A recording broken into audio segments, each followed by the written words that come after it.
नमस्कार श्रोत्यांनो, आपलं स्वागत आहे आजच्या आपल्या आध्यात्मिक प्रवासात.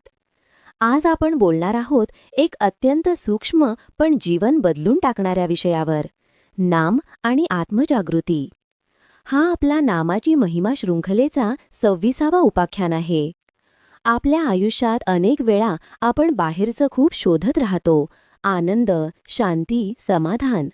पण एक क्षण थांबून आपण आत डोकावलो तर कळतं की हे सगळं आधीपासूनच आपल्याजवळ आहे. फक्त त्याला जागं करणं, ओळखणं ही प्रक्रिया म्हणजे आत्मजागृती. धर्मग्रंथ सांगतात की नामस्मरण ही त्या जागृतीची पहिली पायरी आहे.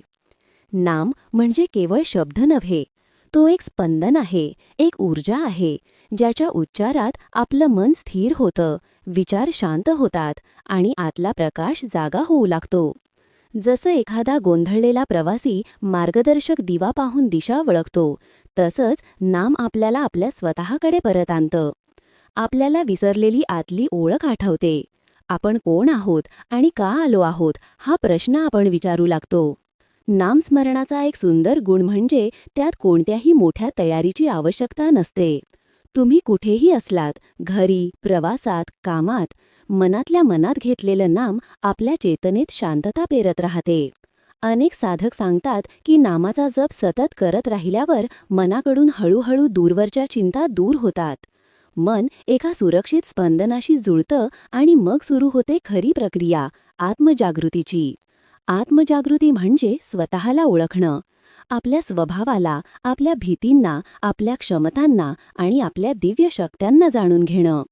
नाम ही प्रक्रिया सोपी करतं, कारण नाम मनाला केंद्रित करतं आणि केंद्रित मनातच स्वतःचं प्रतिबिंब स्पष्ट दिसतं.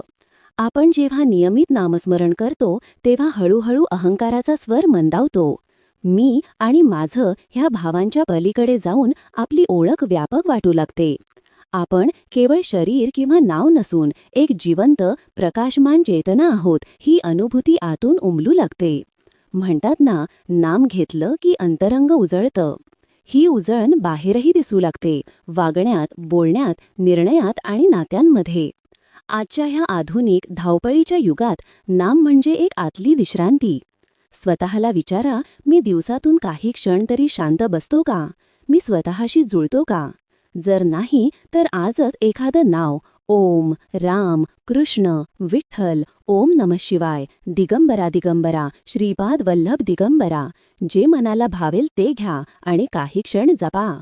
कदाचित हेच क्षण तुमच्या आत्मजागृतीच्या नव्या प्रवासाची सुरुवात ठरू शकतात. आजच्या भागात इथवरच. नाम आणि आत्मजागृतीचा हा संदेश मनात उतरू द्या. पुढच्या भागात पुन्हा भेटूया. धन्यवाद. नमस्कार. तोपर्यंत ओम शांती शांती शांती.